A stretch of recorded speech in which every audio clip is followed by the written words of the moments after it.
The Oklahoma City Thunder have won the 2024-25 NBA championships, and I don't respect it. Now, respect is the wrong word. I feel like it's actually the right word, but when I say I don't respect it, I don't want to imply that I disrespect the work that those guys have done. I mean, Mark is an incredible head coach. SGA, congratulations on having the best season a guard has had since Michael Jordan, best regular season probably since 2016 stuff. I'm not putting him on that level, but statistically, league MVP, finals MVP, in conversations for scoring champ. I mean, he did so many incredible things, averaging 30 and 5 with 2 steals in the NBA finals. Great stuff from him. I think that J-Dub solidified himself as a great number 2 option. Chet did his thing in the post when they needed him to. This team showed up, and again, it shows why the Oklahoma City Thunder are one of the, if not the deepest team in the NBA. I mean, you've got SGA, J-Dub, Chet. After that, you got Aaron Wiggins, you got Lou Dort, you've got Caruso, you've got Hartenstein, you've got Jalen Williams, you've got Aaron Wiggins. I believe I already said Aaron Wiggins. Case and Wallace as well. You have so many pieces on that team that stayed the course, stayed through the trials and tribulations of last year. Sam Presti, an amazing GM, rebounded after that last year heartbreaking loss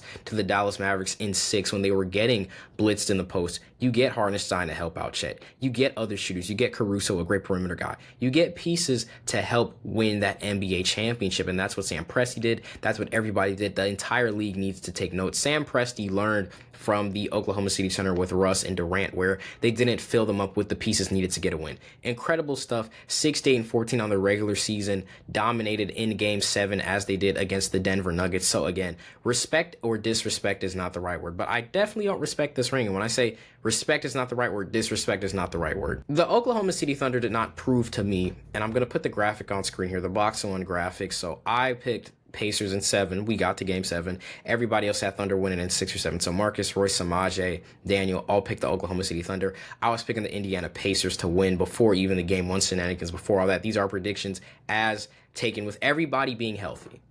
I want to stay on that for a second. With everybody being healthy, I want to stay on health because it is such an imperative thing in the NBA when teams are healthy. And it's this thing, I mean, we even did an article not too long ago about ring culture.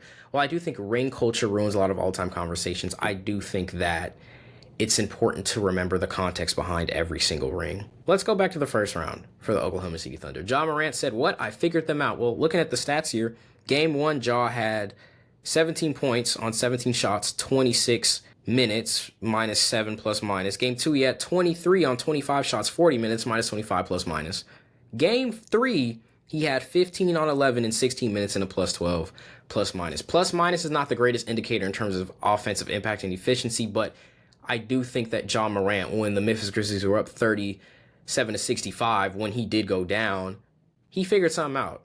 Already matching your points and you're being on a pace, 15 on 11 in 16 minutes, that's on pace in a 48-minute game. Obviously, he wasn't going to score 50, 45, but that's the pace he was playing at. Figured something out. Grizzlies team was rolling. And again, a Grizzlies team that still competed with OKC in that Game 4, only lost by single digits after Ja Morant went down. Series could be completely different. Am I saying the Grizzlies win that series? No, but I am saying that series is a lot closer. Now let's look at the Denver Nuggets series. Well, Michael Porter Jr. is easy. He averaged 15.8 playoff points in the 2023-24 NBA playoffs. Why did he average 9.1 points this year? Almost like he was dealing with a shoulder injury that takes weeks long to recover. Aaron Gordon in the first 6 games before his hamstring got a grade 2 hamstring strain. Well, in 6 games, he was averaging 14.5 points per game. But we can say Game 6, maybe that's an asterisk. He only had 5 points in Game 6. If we just take those 5 games, 16.5 in 5 games, 5 points in Game 6. Hamstring gets cooked. Maybe he was feeling it before. I'm not going to say that. I'm just going to say he injured it at the end of the game. 8 points in Game 7. 2 pivotal role players for Denver. Not 100% when it matters. Okay, bail out in Game 7. Win by 30. Okay. Game 7 of the NBA Finals now. And we're not even going to talk about the Western Conference Finals because I think that is the most impressive OKC win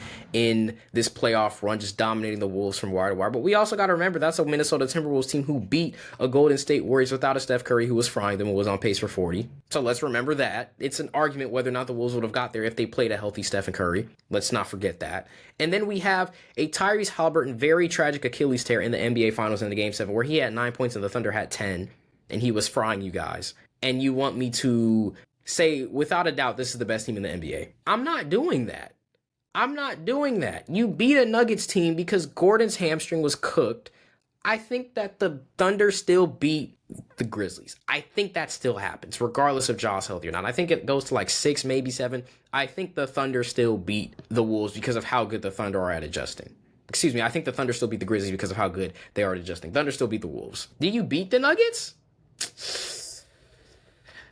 I don't know. I think you do, considering how good of a home team you are, but do you beat the Nuggets if MPJ is healthy too? Granted, Clippers also had an injured MPJ, so that's just something he was playing through. I'm not going to focus on that as much. Game 7 bailout with Aaron Gordon, though. And then again, Tyrese Halliburton, Achilles tear. And let's just talk about the fact that your star player goes out on the Pacers, and the Thunder did not wash them.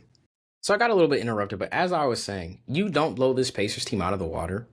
Your star player, I have the pen. This is how you know I'm being very poignant now.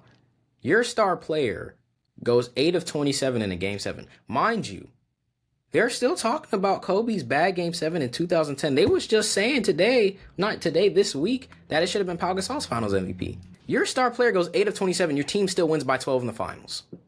But your team wins by 12 against the team that did not have their best player in Game 7 because he tore his Achilles. How does that sound to you? If Steph, if LeBron, if Kobe, if Durant, if any of those guys got a ring like that, right? If any of those guys got a ring, I'll even put Jason Tatum on that list. Any of those guys get a ring in a Game 7 where the best opposing player tears their Achilles and they have a stinker. People were saying Andrew Wiggins should have gotten the Finals MVP in 2022 because Steph Curry had a bad game in Game 5 where he went for single digits and then dropped 34 in a closeout game on good shooting after dropping 43 on 14 of 21, being down 2-1 on a bad ankle. Right? They were saying, oh, that's Andrew Wiggins' Finals MVP. They didn't give Steph the Finals MVP in 2015 because Iguodala held LeBron to, let me check the numbers here, 35, 10, and 9, but Bron was only shooting 42% from the field. And it's Andre Iguodala's MVP, who averaged 15 and 7.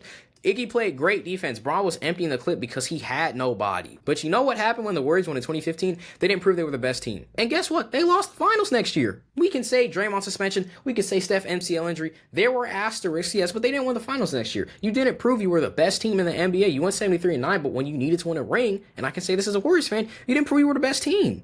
I still think that fully healthy, people know that.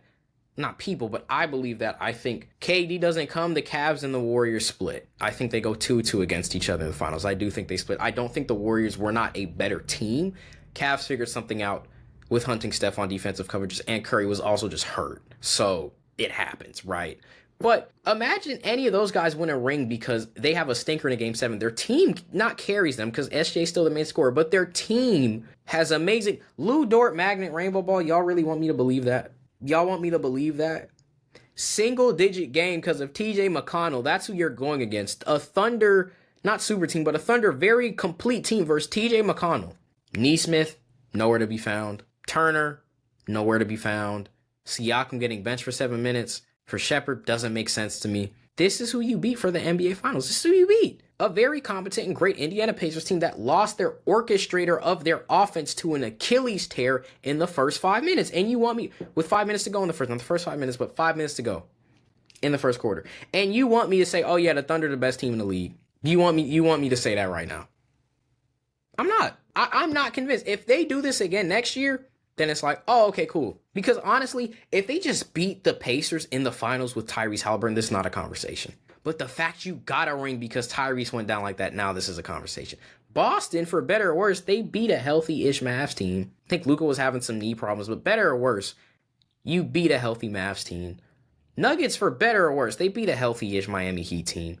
Warriors beat a healthy Celtics team. For the most part, the Bucks beat a very healthy Suns team. I think the Dario Saric injury is a little bit of an asterisk because I don't think people really understand the impact Saric had in terms of guarding Giannis because Ayton just got worn down because they didn't really have another big. And I think Saric being another big to throw at Giannis could have possibly saved DeAndre Ayton's energy. 2020, yeah, Miami Heat weren't healthy, but again, those guys went down in a game when our expectations were measured, and regardless whether or not people want to admit it, the Los Angeles Lakers were the best team in the NBA that year.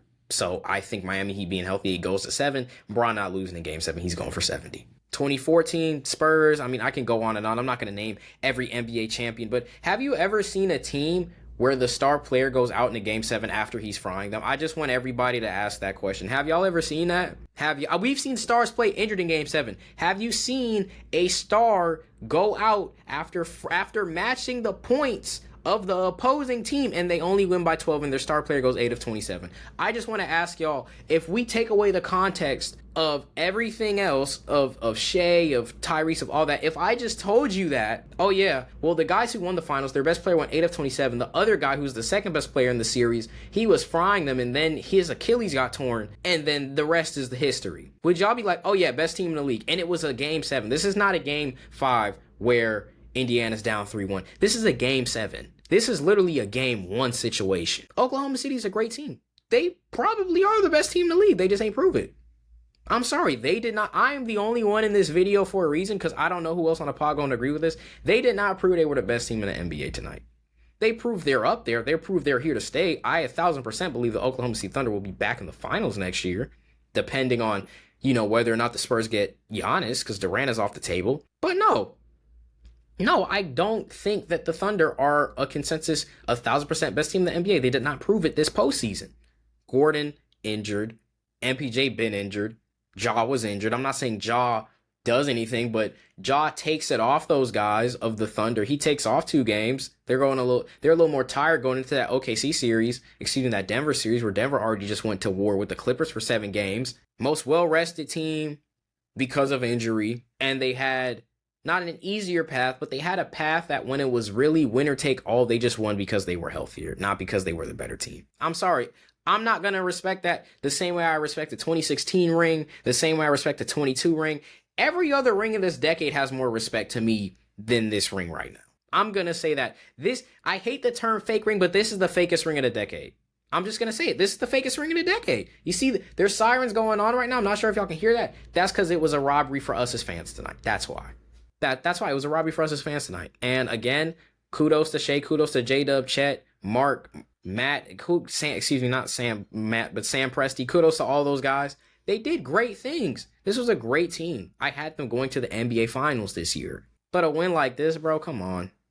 And it's nothing against this Thunder team. They played great, but you didn't prove to me anything. And again, 8 of 27. Still win by 12. Come on now. You think Steph or Braun, Durant go 8 of 27 in a finals game and they still win? People not going to be like, oh, they got carried, they got front ran, even though that's not the narrative, because Shea was the best player on this Thunder's team and extremely consistent for all of it. Come on, man. Let's get so serious. I just want consistency. That's all I want. If this video goes viral and you watch this and you get a little upset, I just want to ask your opinions on the 2015 finals, because your injuries are part of the game. We all know that. But an injury in a game 7 like that also takes, this is not, God forbid anything happens to any other player. This is not Nembhard, Mathurin, Nesmith tearing their Achilles. This is your leader tearing his Achilles. What that takes out of you as a player, the emotions you have to play with and hold in, it's nothing to respect, in my opinion. It's not a disrespect, but I'm not moved. Nothing was moved. You repeat when everybody's healthy and teams get better, then I'll say, all right, cool, yeah, y'all the best team in the league without a doubt. Because we had the same question with Boston this year, and what happened to Boston? They not in the finals. We had this same question last year. This same talk about dynasty. Then the second apron gonna hit. So hopefully the Thunder maximize this window. Great win, but very disappointing game 7. Not moved by it. With that being said, though, guys, that is going to do it for me today. Again, I'm the one standing on business here. I think other people on the pod will agree with this take, and I know some people will disagree with it. I'm not going to name no names, but y'all know who y'all are. But again, we will be back with season finale of season 1 at some point this week. We'll shoot that. Thank you for rocking with us. Thank you for 100 subs again. We 132. Let's keep it going. Again, as always, if you enjoy the content, make sure to like, comment, share, and subscribe. Follow all of our socials in the description. Follow the Instagram, follow the Twitter, the TikTok, everything to get more content like this. As always, if you enjoy the content, make sure to like, comment, share, subscribe, and we will see you all in the next one.